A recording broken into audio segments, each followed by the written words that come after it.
Hola de nou. Moltes gràcies per aquesta puntualitat. Passa un minut de 2:15. Per tant, reprenem la jornada. Espero que hagi provat el cafè, sobretot les primeres converses de networking. I, com dèiem, reprenem la jornada de la primera edició de Connect AI Industry Congress. I ara pugem un graó més cap a la utilitat pràctica de la intel·ligència artificial. Perquè sovint parlem de la IA com una eina d'anàlisi, però avui volem anar una mica més enllà. Volem parlar de productivitat real a través dels agents de la intel·ligència artificial.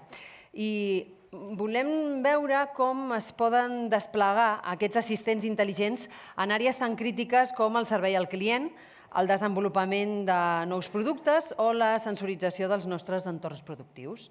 I per parlar-nos d'estratègies pràctiques i sobretot de resultats tangibles, tenim amb nosaltres un referent de la transformació digital. Ell és en Josep Salvatella, és fundador i president de Roca Salvatella. Un fort aplaudiment, Josep, quan vulguis. L'escenari és teu. Gràcies. Bon dia a tothom.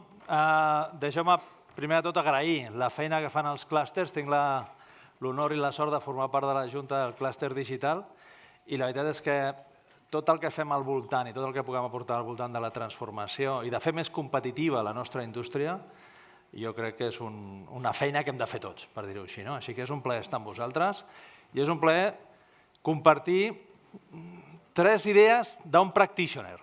Jo em defineixo més com un practitioner algú que està constantment observant i intentant ajudar les empreses, aviam com se'n surten, aviam com ho poden fer millor, a l'hora del que tots intentem buscar, que és vendre més, guanyar més, ser més competitius i intentar sempre guanyar la cursa contra aquesta competició global en la que estan immerses totes les nostres empreses. Avui us portava 3 idees. Una mica és en quin punt estem. Quasi aquest primer moment és d'una certa de compartir amb vosaltres també, allò, quasi una certa catarsi, per dir-ho així, ara entrarem. El segon és on estem, però ja cap a on anem, és a dir, què és el que està venint, què és el que podem començar a fer, i una tercera al voltant també d'exemples i d'usos més pràctics i de recomanacions molt concretes. Tenim mitja horeta i la meva idea és allò, deixar-vos 4 o 5 titulars que us siguin útils de cara que quan arribeu a les vostres empreses digueu, ostres, és normal el que em passa, ostres, és estar al tanto això i d'aquesta manera me'n puc ajudar. Anem una miqueta en aquest primer moment. Sí, estem en el moment de la vall de la decepció, és veritat. Anem provant cosetes, però, ostres, resultats reals en la transformació de la nostra empresa encara no. Aquesta és la realitat de la majoria de les companyies. Just passat vacances, l'MIT va publicar aquest informe que el 95% de les empreses no aconseguien retorn positiu a les seves inversions en IA. Sí, tota tecnologia quan apareix té un moment, i estem enmig d'aquest moment, d'això que es diu el vall de la decepció. Una certa promesa de valor que quan comences a aplicar-la, ostres, costa més. Què hem après? Que això de la IA no és màgic, que això de la IA va més de suor i d'esforços i de dedicar-li i d'ajustos i de tornar a repensar-s'ho que no d'agafar una tecnologia i desplegar-la plug and play. Aquesta és una miqueta la primera lliçó. Què més ens deia aquest informe que ens pot ajudar a entendre també característiques d'aquest moment? La primera és que adopció no és transformació. La tecnologia de per si no és transformadora, té capacitat transformadora, però la transformació està basada en un ús intel·ligent de la tecnologia per canviar els nostres processos, les nostres maneres de fer i els nostres negocis. I això és un altre estadi. Tu pots utilitzar la tecnologia, però transformar-te requereix d'altres condiments, d'altres elements, la motivació, els equips, el que els equips sap, el mercat, quant de potent o no és el mercat al que t'estàs enfrontant, si és un mercat més disruptiu o no ho és. No és homogeni ni per tots els sectors, ni per totes les indústries, ni per totes les empreses en cada moment. La segona lliçó, el segon element i la segona reflexió és que això requereix aprenentatge, requereix iteracions permanents. És el que us deia, no és màgia. Requereix trobar els espais on podem desplegar aquesta tecnologia, aprendre què és el que passa amb aquesta tecnologia, corregir i tornar a començar. Estem més a prop d'un procés d'innovació que d'un procés d'implementació de tecnologia convencional. Això no és comprar unes llicències i col·locar-les a disposició, sinó que té una miqueta més d'intencionalitat. I hem d'aprendre com utilitzar aquesta tecnologia. Una tecnologia que, per altra banda, no està madura. Una tecnologia que és emergent, que cada dia ens apareixen noves situacions que allò que pensaves que era una bona aliança tecnològica en un context concret o amb un tipus de tecnologia concreta, et canvia, i allà on no estava Google, perquè dèiem, ostres, Google està perdent la carrera, ens apareix, i resulta que Gemini té unes capacitats molt contundents en aquest àmbit. Per tant, la tecnologia no està quieta, no està madura, i per tant, l'aprenentatge i la continuïtat d'aquest aprenentatge és clau per poder aconseguir rendibilitat. Què més hem après? Una cosa que segurament que us sonarà, aquí hi ha gent molt jove, però els que ja tenim una edat, jo recordo que, ostres, jo volia utilitzar l'smartphone i m'ho volia anar amb una BlackBerry. Us en recordeu d'això? Hòstia, és que la BlackBerry, clar, és que anava molt bé. I tots començàvem a utilitzar els smartphones a l'ombra. Què ens està passant a les empreses? Que la majoria de nosaltres, en els usos individuals, estem utilitzant entorns d'intel·ligència artificial per ser més productius, per ser més eficients, per fer millor les coses. Però en els entorns corporatius no ens n'acabem de sortir. Limitacions, riscos, ai, espera, aviam quina informació poses, i en paral·lel tots nosaltres amb les nostres comptes de GPT, de Midjourney, del que sigui, del Nano Banana, de qualsevol, de les aplicacions que estem usant per ser més productius individualment. Aquesta història ja ens la sabem. Els ritmes d'adopció empresarial són més lents que els ritmes d'adopció individual. Això ja ha passat. I aquesta és una magnífica notícia, perquè vol dir que tots vosaltres a les vostres empreses teniu gent que té ganes de pujar-se al carro de la IA. Imagineu-vos la inversa. Imagineu-vos fer una enquesta a la vostra empresa i que no hi hagués ningú que estigués utilitzant ChatGPT. Seria un punyetero desastre. Per tant, estic segur que a les vostres empreses teniu gent que a l'ombra estan utilitzant tecnologies i possibilitats que des del punt de vista empresarial ens està costant aterrar i arribar, però que heu de fer l'esforç d'arribar-hi. Tercera idea, força. No sé si hi ha alguna tecnologia per aquí, però una miqueta de shadow IT a les vostres empreses aniria bé. Temes que ja s'han comentat, però crec que val la pena reforçar-los. La IA és una tecnologia de propòsit general. Jo, que em porto amb aquests temes des del 95, em cuido molt de ser agosarat amb la projecció. Us imagineu que l'any 98, 99, que seria l'any 4 de l'aparició d'internet, per dir-ho així, o d'una certa popularització, haguéssim projectat en aquell moment, en el 98, què és el que passaria amb internet? Difícil, no? Jo no sé si heu vist córrer un vídeo per les xarxes del Bill Gates explicant en una entrevista què era això d'internet. Si teniu l'oportunitat de veure'l, era naïf, no, el següent. Per què? Perquè al final cap de nosaltres és capaç de predir una tecnologia d'aquest estil, amb aquesta intensitat, cap a on ens portarà. L'únic que tenim segur, l'únic que sabem, és que l'hem de cavalcar. Però l'escenari final, l'escenari on ens portarà, està per definir. El construirem nosaltres. I això, en termes empresarials, significa risc. Això, en termes empresarials, significa atrevir-se. Això, en termes empresarials, significa, hòstia, que on vaig no està ben bé planificat. Encara no ho sé. Sé que la corrent de fons és aquesta, però on em porta i com tinc que transformar el negoci encara no ho sé. Seria més fàcil. Si ho sapiguéssim, ja ho estaríem fent, però encara no ho sabem, ho hem de descobrir. L'altra idea que us volia comentar, una miqueta veient com s'està desplegant, és una característica que té aquesta tecnologia que la fa especialment atractiva, però també especialment difícil a l'hora d'implementar-la a les empreses.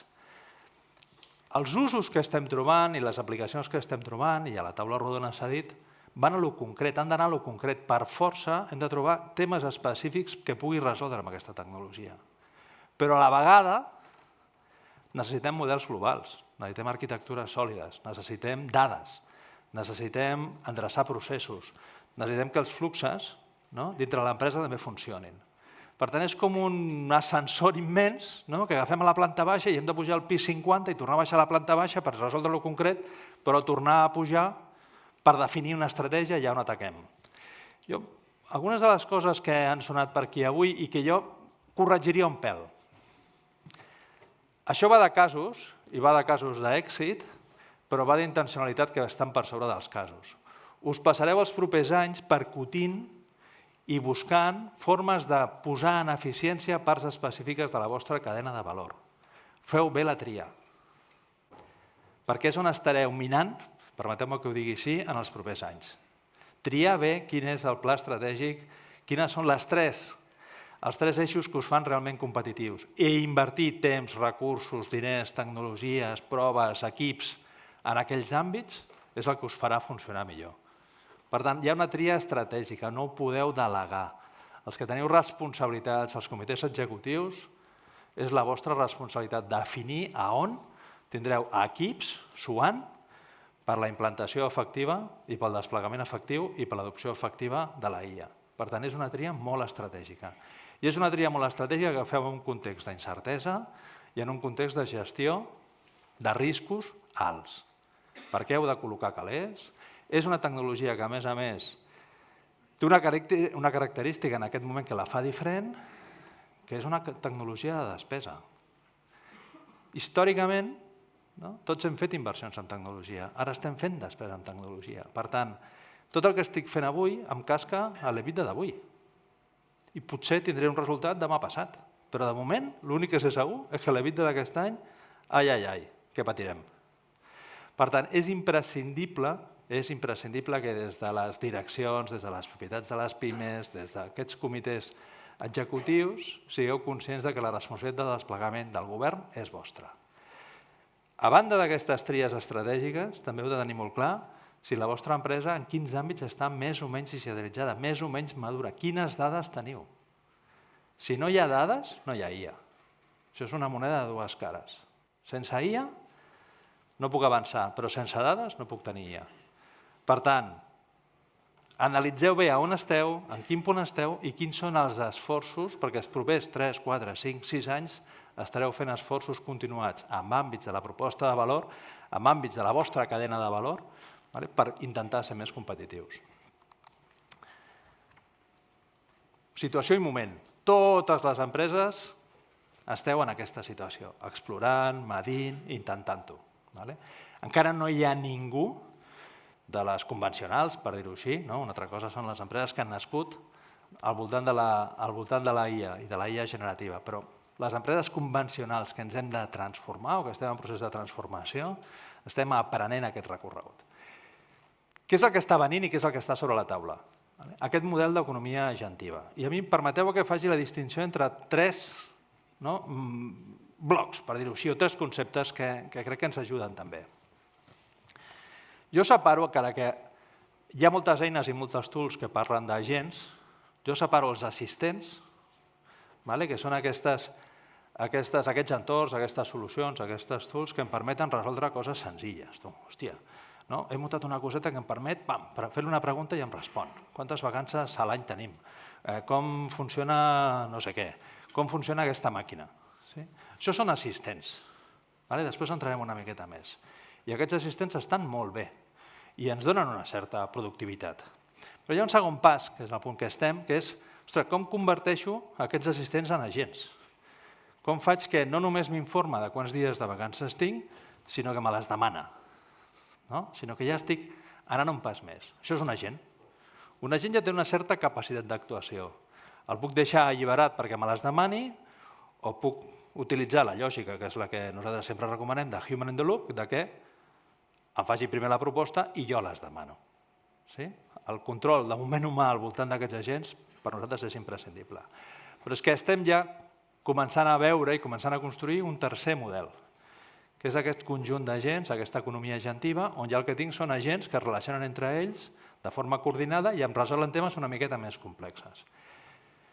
Ja no només vull saber quantes vacances tinc, ja no només vull que me les demani, sinó el que vull és que m'organitzi les vacances de l'equip i que analitzi la informació que tinc al voltant dels projectes en els que està l'equip, que analitzi la legislació, el conveni, les normes internes de regulació i que al final em proposi i executi el pla de vacances de l'equip. Això és un model més d'economia agentiva. I què és el que ha passat en aquestes darreres setmanes que ens sembla rellevant i que pot transformar com ens estem relacionant? Perquè fixeu-vos que la majoria de debats i de reflexió que estem fent al voltant de la intel·ligència artificial i de l'ús de la intel·ligència artificial gira al voltant de l'eficiència operacional, com puc fer el que faig que em costi menys. Però jo crec que això és la punta de l'iceberg. El que realment ve és un model relacionat basat en agents. Fa 10 dies, Google ha publicat un protocol, que ja veieu qui l'està seguint, jo crec que els logos són realment interessants, que és un protocol que permet a agents connectar-se entre ells i que l'e-commerce o que el comerç electrònic es comenci a desenvolupar al voltant d'agents comprant. És a dir, no es tracta de preparar-me i d'utilitzar la IA per ser més eficient amb els meus processos, sinó que el repte real per les empreses com les que estem aquí, jo també soc una pime, el repte real és com comencem a preparar els equips perquè siguin capaços d'utilitzar la IA i de preparar processos i el negoci utilitzant la IA per respondre a altres IAs. No és només la IA de casa nostra, és que estarem donant resposta a altres IAs. Com preparem l'empresa, com preparem la companyia, perquè els nostres agents es relacionin de forma positiva amb altres agents. Això és el que ve. Trigarà un temps, trigarà 2 anys, trigarà el que vulgueu, però darrere el model que ve és aquesta economia agentiva. Per tant, una situació d'un cert desconcert de dir, ostres, estic fent inversions i no acabo de tenir el retorn, i una presa de posició estratègica, un desenvolupament, una evolució tecnològica que ens porta cap a un model d'economia agentiva i un caminet, de dir, ostres, com ho fem tot això? Com ens podem posar en marxa? Com podem treballar-ho? Com podem activar-ho? 2 línies de treball. Productivitat a dojo. Jo crec que amb això heu de ser generosos amb els vostres equips, generosos però també a la vegada exigents. Heu de desplegar llicències de diferents tipus, tenim de diferents suites, llicències que us ajudin a resoldre temes específics, en temes de continguts, de vídeo, d'imatge, llicències que us ajudin a generar assistents internament, hi ha diferents suites, hi ha diferents solucions, jo crec que amb això heu de ser, entre cometes, oberts i generosos, perquè no es produeixi aquesta shadow IT, perquè no es produeixin aquests usos fora del context de l'empresa, però també heu de ser exigents. Si això s'utilitza per medir que t'estàs estalviant hores de fer determinades coses. Això s'utilitza per ajudar a altres a organitzar-se millor. Els usos d'aquestes eines d'eficiència personal, d'eficiència al voltant de la tasca concreta, és important mesurar-lo i també és important col·locar llicències i treure-les. Poques empreses estan traient llicències i poques empreses estan fent un seguiment exhaustiu de les llicències que estan entregant. És imprescindible fer el seguiment, és imprescindible anar a buscar objectius d'ús i és imprescindible, si volem aquesta lògica més generosa, mesurar i decidir què fem amb aquestes llicències. Però hi ha un camí una miqueta més ampli. Això ens ajudarà que els equips siguin més productius, a que tothom tingui aquestes noves habilitats d'ús de la intel·ligència artificial i segurament l'avantatge competitiva, probablement, i m'atreveixo a afirmar-ho, l'avantatge competitiva real no és que jo tingui molta tecnologia desplegada, sinó que jo tingui el millor equip utilitzant la tecnologia existent en el moment. Tot el que feu per capacitar, per dotar, per provisionar els vostres equips amb aquestes capacitats és avantatge competitiva de futur. Des del punt de vista de l'activació amb agents concrets i amb temàtiques concretes, 2 metodologies, 2 arquitectures que us poden ajudar.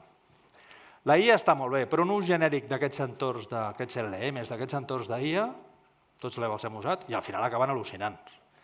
Al final acaben dient-nos coses que no són ben bé i d'aquí ve una part també de la decepció. Aquestes capacitats intel·lectuals, aquestes capacitats d'intel·ligència les hem d'embridar, les hem de posar en uns contextos que realment siguin els de la nostra empresa, que ens estiguin donant resposta a allò que realment necessitem i volem. Aquests models RAG que ens permeten aquesta IA on the rails, una IA controlada que té capacitats infinites, però que ja la porto perquè em respongui sobre una memòria tècnica, que em respongui sobre un tema concret. I aquesta altra arquitectura o metodologia al voltant d'aquests MCPs, d'aquests orquestradors, que em permeten que aquests agents, que aquestes arquitectures que estic muntant, em resolguin o es connectin amb altres parts de l'empresa. Aquests nous models d'arquitectura tecnològica, aquesta nova forma de resoldre reptes tecnològics, competirà, i està començant a competir, però competirà a mig termini amb el desplegament massiu dels models convencionals d'ERP i de CRM. Per tant, abans de decidir i abans de començar a treballar en models massius de desplegament de les arquitectures convencionals, penseu si amb agents, si amb petites solucions podeu resoldre aquells reptes de negoci. Nosaltres estem veient molts projectes de grans empreses amb desplegament d'ERPs de forma massiva, desplegaments que poden durar 4, 5, 6 anys, i en paral·lel anar construint agents que són molt més ràpids, que en 4, 5, 6 mesos poden donar la resposta que el negoci necessita. I això, que està començant a competir, anirà més. Per tant, abans de fer inversions en software i inversions en tecnologia, rumieu bé si l'economia o la tecnologia agentiva us pot resoldre petites parts del negoci. Què us pot resoldre? Us pot resoldre conèixer millor el client, us pot resoldre accelerar els ingressos. No aneu a buscar falses eficiències. Ara veureu algun exemple. Exemples d'estalvi de 20.000 hores. Però què faig amb aquest estalvi de 20.000 hores? Faig gent fora? O busco incrementar el tíquet mig de venda? O busco millorar la relació amb el client? O busco que l'NPS em millori i la satisfacció del client? O busco noves oportunitats en nous mercats? La imaginació que tingueu a l'hora de proposar objectius específics, reptes específics a l'ús de la IA i a l'ús d'aquests agents marcarà com es poden desplegar. Un procés de classificació de correus, més de 10.000 correus mensuals, amb uns nivells de... S'estan processant cada segon 89 correus. Això seria un primer resultat d'eficiència. I què? D'acord? Ja he fet la inversió, ja tinc la tecnologia. Què? Què faig amb les 30 persones que estan en aquest procés? Les retiro? Les reubico? O agafo aquest procés per tenir més coneixement de client i poder dedicar aquestes persones a afegir valor i a intentar incrementar la facturació? Aquestes són les autèntiques decisions empresarials i això no està en mans dels equips de tecnologia. Això està en mans dels que decidiu i prenen decisions a les empreses. Procés d'extracció i de gestió de comandes. Procés que durava 30 minuts per comanda, amb un conjunt d'agents treballant de forma coordinada, 1 minut, 20 segons. Unes rendibilitats i unes eficiències, 20.000 hores estalviades. I hotels, què? Si darrere no tinc un model de transformació real del negoci, què he fet? He ficat tecnologia, l'equip el segueixo tenint, depèn de com ho hagi fet. L'equip està d'esquena no, el següent, perquè el que està veient és jo la propera caic. Què he generat realment? Si això no ho enganxeu amb les vostres decisions estratègiques, estem generant eficiències, som capaços de generar eficiències, però no tindreu retorn. Eficiència operacional. Munt de trucades a un servei tècnic, una metodologia RAG, un assistent connectat amb un WhatsApp, 26% de reducció. Però el més important d'aquest model, que no hi és, l'NPS de satisfacció del client ha augmentat. Tinc millor NPS de satisfacció del client utilitzant agents, jo crec que alguns de nosaltres ja hem començat a iterar amb agents, i ens va millor els agents que alguns operadors de contact centers que quasi bé no ens entenen. Imatges. És a dir, catàleg de 17.000 o 20.000 imatges de producte, treballo en projectes a mida, com puc reaprofitar aquestes 17.000, aquests arxius, aquests fitxers, aquesta base de dades de 17.000 productes per generar noves capes de producte, per generar intel·ligència de negoci, per generar i transformar la meva proposta de valor, per ser més ràpid atenent una comanda, per ser més ràpid fent una proposta. Si jo no m'imagino això, si jo com a directiu no m'imagino això, no estic desplegant IA, no estic transformant el meu negoci. Estic comprant tecnologia, però no estic transformant el meu negoci. O com puc imaginar-me que puc generar eficiències i dic, ostres, mira, aquests diners que ens gastem al departament de màrqueting muntant continguts, doncs mira, me'ls estalvio. Mirada petita, mirada curta. Com puc transformar la proposta de valor? Com puc arribar més ràpid al mercat perquè sóc capaç de generar continguts personalitzats d'una forma més ràpida? Aquest és el repte i el challenge que crec que us heu de mirar. Per tant, l'ús de l'agents, els ús dels agents, que ja es pot, que ja és una tecnologia accessible, que és una tecnologia que no depèn de vendors específics, que la podeu muntar contra diferents arquitectures, que no hi ha no només un model, que hi ha diferents, que podeu muntar-ho fins i tot contra models de codi lliure. No teniu per què anar a buscar els grans models. Que heu de fer el càlcul-benefici, el cost-benefici de, ostres, quan estic gastant en tecnologia, quan estic gastant en tokens, quan estic gastant en llicències, potser em convé més muntar-me un sistema o una arquitectura semipròpia. Tot això ho heu de balancejar, perquè esteu responent reptes de negoci que us donaran recorregut en aquest EBITDA en els propers anys. I fins aquí, l'ús dels agents us pot ajudar a transformar les vostres empreses. Gràcies.